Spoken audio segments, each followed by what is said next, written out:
Road 96 Mile Zero is an early 2023 single-player rhythm platforming runner meets adventure puzzle game hybrid. That's a lot, but it's okay, I'll walk you through it. Now, first stop on our road trip would be the game's previous entry, which Mile Zero is prequeling, Road 96. I have a lovely little review linked above and below, but if you're a fan of politics with your games, rest assured you've come to the right place. I'd argue Mile Zero could be played without needing Road 96 first, though personally, I find their release order a more cohesive experience. In any case, if you've played Road 96, you'll remember Zoe, a main character now made player character in this new game alongside her bestie Kaido. If he's familiar to you, I'm impressed. He's from the creators DigiX Arts' first game back in 2016, Lost in Harmony, set before this entry. Z and K live in mid-90s Petria, a barely fictional country under an authoritarian leader which is all but a dictatorship. Of course, you can't actually call Petria by its rightful descriptor lest you get disappeared by the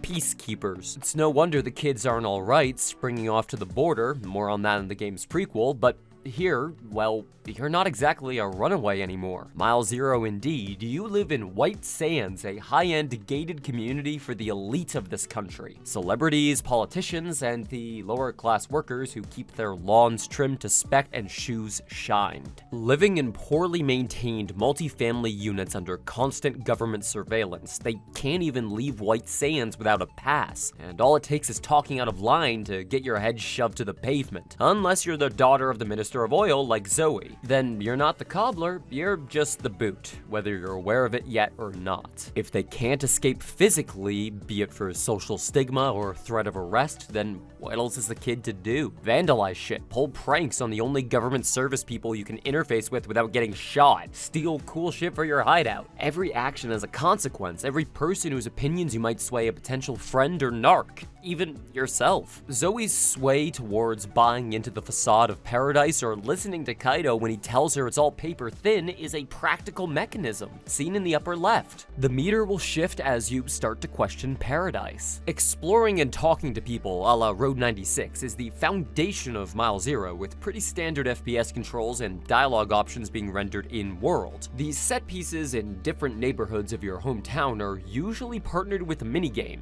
DigiX Art bringing back some of the mechanics from the last entry with plenty of new stuff. But the punctuation to each scenario is a musical ride through idolized scapes, playing like musical Outrun, in a sense? I wouldn't call it specifically a rhythm game, but more like a musical platformer, I guess. You auto-move to stages timed to the song, but the inputs don't have to, as a rule, be rhythmic. Instead, you crouch, jump, sidestep, grind on rails, transfer, so on and so forth. Your score is tied to collecting pips for points, along with a trio of harder-to-get big pips per stage.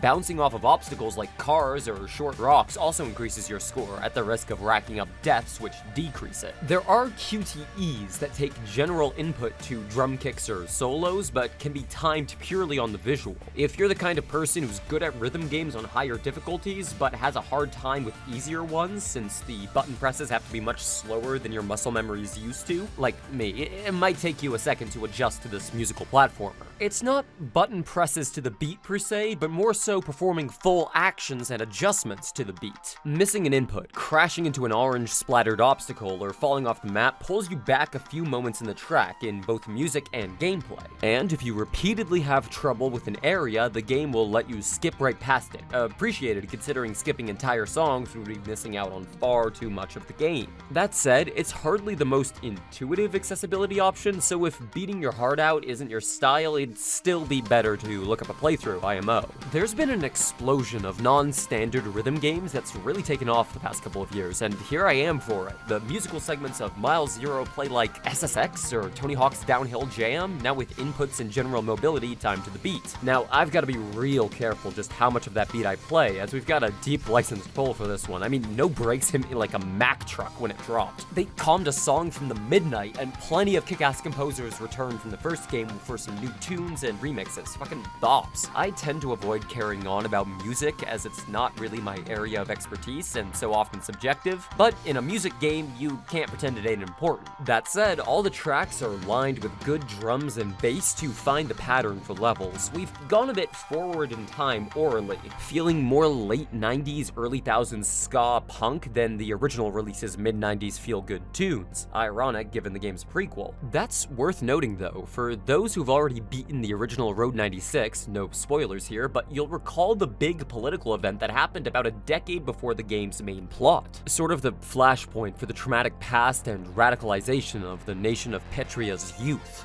Rather than focus on that specific date in this prequel, Mile Zero decided to keep to just before the events of the original game, starring Zoe right at the start of her own political awakening. I think this was the right move, as we don't actually need to play out past political events. They're plot devices, not maps to be wandered. That's not the focus here.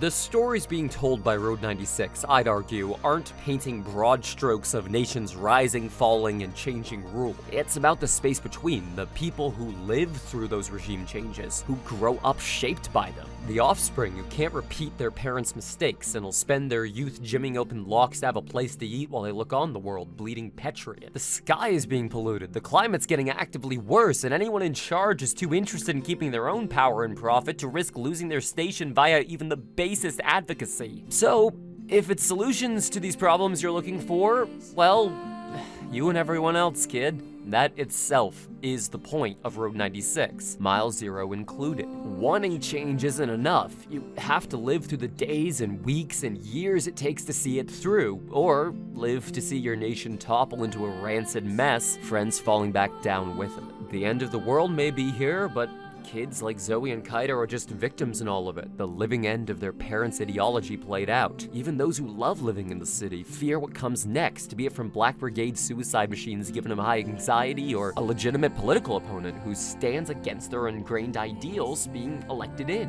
Road 96 doesn't showcase systemic change overall, rather the result of its absence in the face of a new generation. In a way, I'd call Mile Zero a video game like I'd call The Wall a film. In the strictest possible sense, sure, that's what it is, but that descriptor really undersells the intended value as a political art piece. A narrative-driven experience focusing on airing grievances and dissecting complex subjects through music and style. But it's not like their use of a game as a medium is incidental. The branching paths here aren't aesthetic. Just as dialogue can influence your characters and the world, so too can the paths you take through songs. Choosing to chase away complicated or traumatic thoughts or confront them, maybe causing some collateral damage along the way. Mile Zero is a game about playing out the consequences of your ideology. If you're, say, a centrist who thinks that Tyrak as a villainous dictator character is overblown, that the political messaging of the game is unneeded or dramatic, then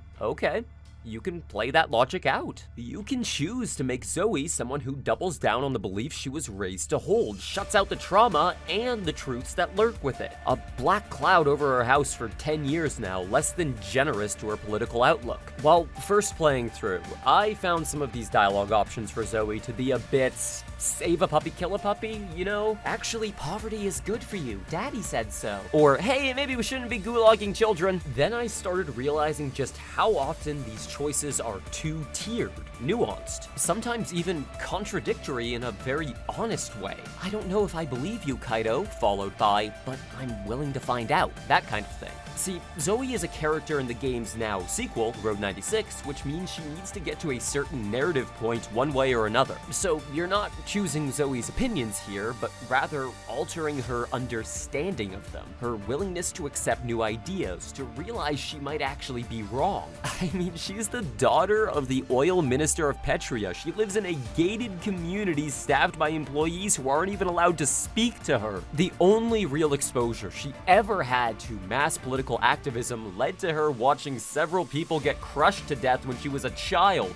No wonder she had a hard time buying that her government exploits thousands of people to keep her oversized lawn watered. And then, the game's perspective switches. From Zoe, the daughter of an important political figure, to Kaido, a radicalized youth who saw firsthand Petrian tyranny, watched as oil drilling destroyed his neighborhood and displaced his family. Then you, through his eyes, get to see something which Road 96 never really touched on, systemic racism in policing. So, content warning, timecode's on screen. Well, that's where the brigades come from, isn't it? If the shoe fits, right? But we'll let the inspectors sort that out. We just don't have enough to bring him in. But give us time.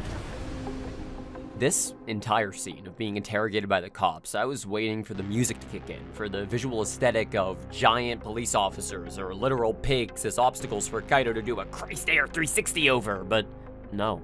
You're waiting for help that isn't coming. You, a 16-year-old, are being subjected to state-sponsored violence, explicitly because you're an outsider, which makes you a likely candidate to be a Black Brigade, after all. To be clear, there aren't any explicit racial pejoratives or anything like that thrown around here. The narrative hones in on class divides most of all. But that said, it's not exactly subtle in the way in which the fascists treat one of these kids and not the other. Compared to Road 96, which I felt sometimes restrained itself from really seeing its depictions of extremism through, Mile Zero does not hold back narratively, even if it sometimes goes over the kids' heads. The most nuanced political opinions are left for older characters to discuss or passed to the player themselves to draw their own conclusions based on available evidence. Sure, all that poster tearing and graffiti can be a statement against the government, especially if a camera catches you, but in a very surface level way that makes sense for a teenager. And the consequences are realistically uneven. So we got grounded for tearing up a recruitment poster. Ah, how sad. Kaido got hate crimed by the state. Even the most intense and harrowing moments are all seen through the eyes of scared kids who shouldn't have to be here. It's not their fault their government failed them. People years before they were born decided all of this for them. So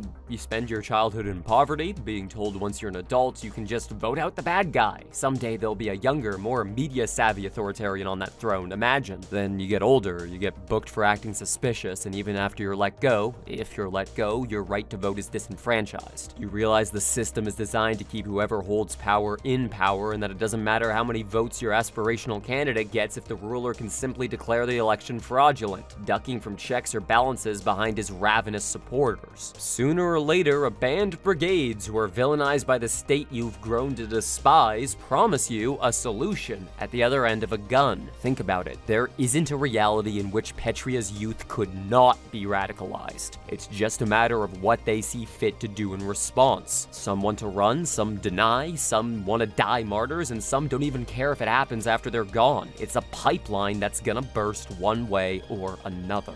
Mile Zero's narrative can shake out in a lot of different ways, consequences hardly in a vacuum. Zoe doing something that gets both her and Kaido in trouble will shake Kaido's faith in her, and Kaido constantly ditching her to work on his own projects isn't helping their relationship. Small decisions that you may think only affect the character you're playing as can snowball into serious conflict or worse for everyone if left unaddressed. The ending's numerous and often depressingly honest. So, if you're looking for a good rhythm game to mash buttons to the beat, maybe try Unbeatable. But Mile Zero has absolutely dominated my brain space since I've started playing it, and going back to get S+ ranks in every stage was often frustrating, but hardly impossible. But replaying to get a high score, while supported, is hardly the point, isn't it? It's a game about consequences, about how politics affect the lives of those born into a country that predetermines their worth. At $12.99, it feels like a steal, especially for fans of the original. I'd still suggest playing Road 96 itself first. It'll give you a deeper appreciation for all the odds and ends, collectibles, and cameos.